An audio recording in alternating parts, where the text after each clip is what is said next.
नमस्कार दोस्तों, आप सभी का बहुत बहुत स्वागत है आपके अपने YouTube चैनल पर।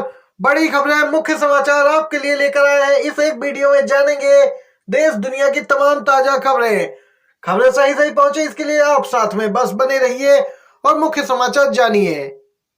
वहीं दोस्तों, अगर आप लोग भी मानते हैं कि 24 के आम चुनाव में इंडिया गठबंधन जीत सकता है तो एक लाइक वीडियो को जरूर कीजिएगा। कमेंट बॉक्स में जरूर लिखिएगा बी सपोर्ट इंडिया गठबंधन।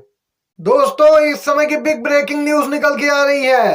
कलकत्ता हाई कोर्ट के जज अभिजीत गंगोपाध्याय आज दे सकते हैं इस्तीफा। कलकत्ता हाई कोर्ट से जज के तौर पर इस्तीफा देने के बाद बीजेपी में हो सकते हैं शामिल। जस्टिस अभिजीत गंगोपाध्याय ने यहाँ पे दोस्तों राजनीति में कदम रखने की योजना बना ली है और ये योजना पर वह बहुत पहले से ही काम कर रहे हैं। उनके ज्यादातर फैसले इससे प्रभावित माने जा रहे थे। सूत्र जानकारी दे रहे हैं कि जस्टिस अभिजीत गंगोपाध्याय आज अपना इस्तीफा दे सकते हैं, जिसके बाद वो भारतीय जनता पार्टी में शामिल हो जाएंगे। अभिजीत गंगोपाध्याय पहले ही कह चुके हैं कि वह इस्तीफा देने के बाद फैसला करेंगे उन्हें किस पार्टी में शामिल होना है। हालांकि पश्चिम बंगाल में चर्चा जोरों पर है कि अभिजीत गंगोपाध्याय भाजपा में शामिल होंगे, क्योंकि उनके जो कार्य थे, जिस प्रकार से उनका पक्ष रखा जा रहा था, वह बीजेपी के लिए समर्पित दिख रहे थे। इस पूरे मामले के बाद टीएमसी के सांसद कल्याण बनर्जी का भी एक बयान सामने आया है। टीएमसी सांसद कल्याण बनर्जी ने कहा कि जस्टिस अभिजीत गंगोपाध्याय के सभी फैसले राजनीतिक मकसद के लिए थे। कल्याण बनर्जी ने कहा कि ये सभी फैसले एक पार्टी विशेष को ध्यान में रखकर लिए गए थे, इसलिए उन्हें रद्द किया जाए। ये दोस्तों अपडेट निकल के आई है। टीएमसी अभिजीत गंगोपाध्याय पे लगातार हमलावर होती जा रही है। राहुल गांधी के एक के बाद एक कई बड़ी घोषणाएं सामने आ रही हैं। कांग्रेस पार्टी को लेकर नई घोषणाएं कर रहे हैं सांसद राहुल गांधी। किसानों के लिए हमेशा दरवाजा खुला है। जब हम सत्ता में आएंगे तो अग्निपथ योजना का भी करेंगे विश्लेषण। दोस्तों बताते चले, 450 का सिलेंडर, एमएसपी की गारंटी, अग्निवीर योजना बंद करने का वादा, जल्द जारी हो सकता है कांग्रेस पार्टी का घोषणा पत्र। लोकसभा चुनाव को लेकर कांग्रेस पार्टी ने अपने घोषणा पत्र में तमाम बिंदुओं को शामिल किया है। जल्द ही घोषणा पत्र जारी होने की संभावना है। आपको बता दें, कांग्रेस पार्टी की एक बैठक होगी। कांग्रेस पार्टी ने स्पष्ट किया है जल्द ही इसी बैठक में घोषणा पत्र भी सामने आ जाएगा। फिलहाल पार्टी के भीतर उम्मीदवारों के नामों को लेकर भी मंथन जारी है और जल्द ही कांग्रेस लोकसभा चुनाव को लेकर अपने प्रत्याशियों को मैदान में उतार सकती है। सूत्रों के मुताबिक कांग्रेस का घोषणा पत्र किसानों, पिछड़ों, दलितों, महिलाओं और युवाओं के मुद्दों पर केंद्रित होगा। माना जा रहा है कि कांग्रेस पार्टी अग्निवीर योजना को बंद करने जैसे बिंदुओं को भी अपने घोषणा पत्र में जगह दे सकती है। एक तरफ जहां राहुल गांधी तमाम वादे कर रहे हैं, तमाम गारंटियां दे रहे हैं, घोषणाएं कर रहे हैं कि सरकार बनने के बाद तमाम प्रकार के कार्य किए जाएंगे, तो वहीं बीजेपी में खलबली मची है। इसी क्रम में केंद्रीय मंत्री स्मृति ईरानी ने तो राहुल गांधी को सीधी चुनौती दे दी है कि बहस कर लीजिए। स्मृति ईरानी ने क्या कुछ कहा है बताते चलें।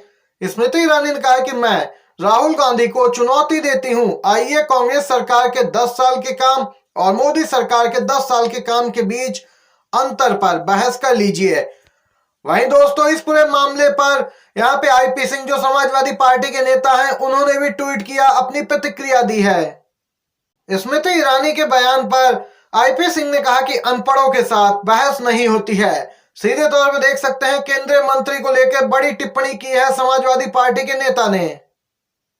राहुल ने दोस्तों इसके साथ ही एक और घोषणा की कि अगर केंद्र में हमारी सरकार बनेगी तो हम 10 लाख खाली पदों को भरेंगे जो पिछले 10 सालों से नहीं भरे गए हैं। मोदी सरकार इन पदों को दबाए बैठी है। अभी अभी दोस्तों एक ताजा अपडेट, लेटेस्ट न्यूज निकल के आ रही है दिल्ली से। जी हां, अपने परिजनों के साथ सीजेआई डीवाई चंद्रचूड़ और अन्य जजों ने राष्ट्रपति द्रौपदी मुर्मू से मुलाकात की है। ये ताजा ब्रेकिंग न्यूज निकल के आ रही है। सभी सुप्रीम कोर्ट के जज मुख्य न्यायाधीश के साथ अपने परिजनों को लेकर राष्ट्रपति द्रौपदी मुर्मू से मुलाकात करने पहुंचे।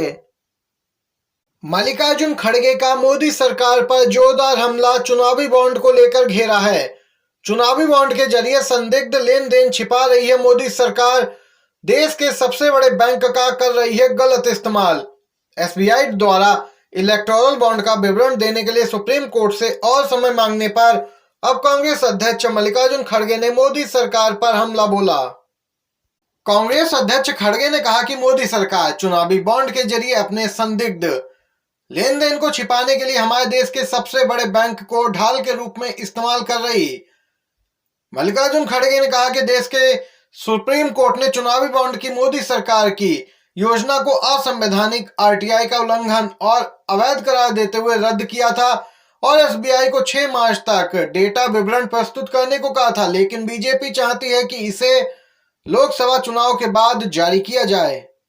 मल्लिकार्जुन खड़गे यही नहीं रुके, उन्होंने कहा कि इस लोकसभा का कार्यकाल 16 जून को खत्म होगा और एसबीआई 30 जून तक डेटा साझा करना चाहती है। बीजेपी इस फर्जी योजना की मुख्य लाभार्थी है।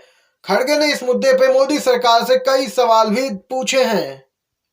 किसानों ने मोदी के मंत्री टेनी के खिलाफ खोला है मोर्चा, टिकट देने का हुआ विरोध, देश भर में जुलूस निकालने की गई अपील।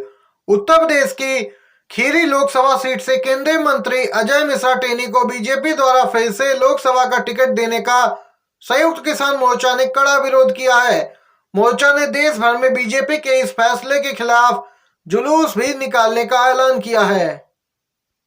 बताते चले, संयुक्त किसान मोर्चा ने बीजेपी द्वारा 2024 के आम चुनाव में यूपी की खीरी सीट से मुख्य आरोपी आशीष मिश्रा टेनी के पिता को यहां पे टिकट देने उम्मीदवार बनाने का विरोध किया। बताया जाता है कि किसान अब देश भर में इस पूरे मामले को लेकर जुलूस भी निकालने वाले हैं। संयुक्त किसान मोर्चा ने अजय मिश्रा टेनी को बर्खास्त करने और धारा 102 के तहत उनके खिलाफ मुकदमा चलाने और सजा सुनिश्चित करने की मांग की, लेकिन मोदी सरकार गृह राज्य मंत्री को बचा रही, ये आरोप लगाए हैं किसानों ने। वहीं दोस्तों, 2024 के आम चुनाव से पहले बीजेपी कई वर्तमान सांसदों के टिकट काटने में लगी है, जिसके बाद ये सांसद अब बागी तेवर अपनाते हुए दिख रहे हैं। इसी क्रम में अपडेट आ रही है राजस्थान के चूरू से। बताते चले, राजस्थान के चूरू से टिकट कटने के बाद नाराज हुए हैं बीजेपी सांसद राहुल कासवा। आपको बता दें, उन्होंने कहा कि आखिर मेरा गुनाह क्या था? क्या मैं ईमानदार नहीं था या मैंने मेहनत नहीं की थी? मैं तो निष्ठावान था। क्या मैं यहाँ पे दागदार था? देख सकते हैं दोस्तों, बीजेपी सांसदों का गुस्सा अपनी ही पार्टी पर फूट रहा है। तमाम सवाल भी पूछे जा रहे हैं कि आखिर उनका टिकट क्यों काटा जा रहा है, जिसके बाद बीजेपी के अंदर एक बड़ी बगावत के संकेत मिलने शुरू हो गए हैं। यहाँ पर ये आज दिन भर की सभी बड़ी खबरें और मुख्य समाचार थे जो एक एक करके आप तक इस वीडियो के माध्यम से पहुंचाए। पसंद आया हो वीडियो तो लाइक कीजिएगा, शेयर कीजिएगा अपने दोस्तों के साथ भी। बहुत बहुत धन्यवाद। जय हिंद, जय भारत।